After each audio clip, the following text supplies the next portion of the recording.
Meditation is about more than spirituality these days, and it is in fact becoming a bigger part of the business world, so much so that business schools like INSEAD are bringing it into the classroom. Here to tell us why is Randel Carlock. He's an INSEAD professor of entrepreneurship and family enterprise, and he joins us now on INSEAD Knowledge.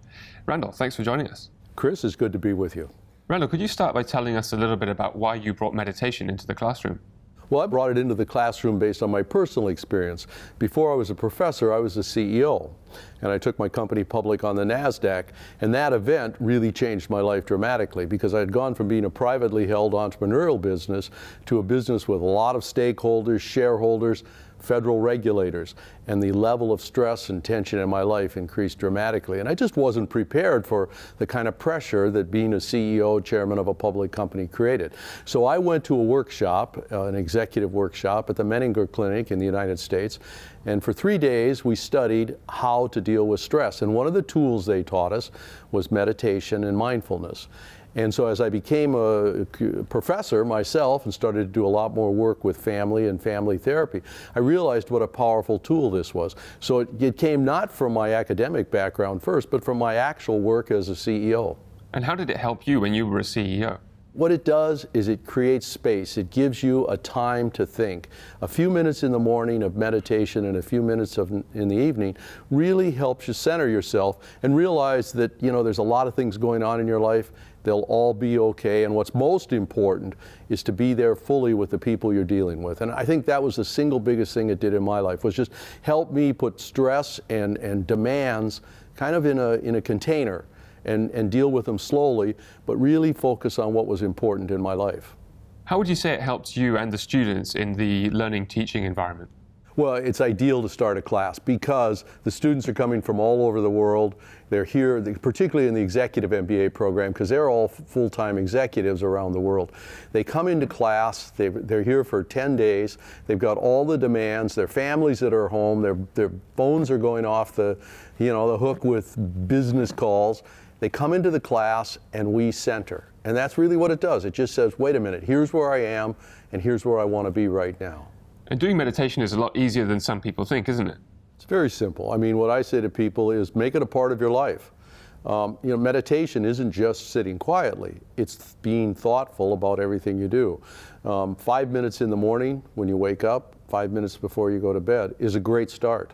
And it just gives you that additional capacity to live your life more completely.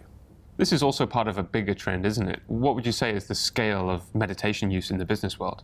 It's a huge movement. I mean, partially because we now have technology to measure the human brain while it's functioning, and we can see what things like meditation do. If you measure the brain waves of Buddhist monks, experienced monks with 10,000 hours of meditation, their brain waves are completely different than a new monk. And it's about compassion and happiness and contentment, and the brain waves demonstrate that. And so now we have the science to show that this really works. That's been a really strong emphasis to keep it moving. And what are the main uses of meditation in business? Companies like General Mills, the big cereal company in the United States, what they find is that it improves creativity, because people are thinking more about their work and not all the other things in their lives.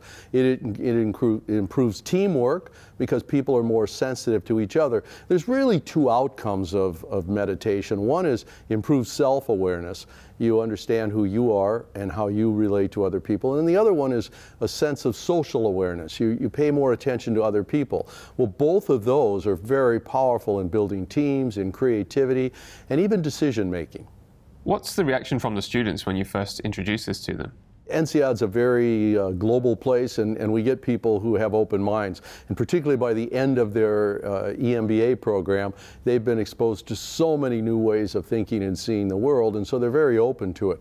When I do it in the MBA program, you get a lot more resistance because they're young people in their 20s, and they're not so sure they want to try anything new. I mean, their typical response is, teach me more about management. Where a 40-year-old, it's teach me more about myself.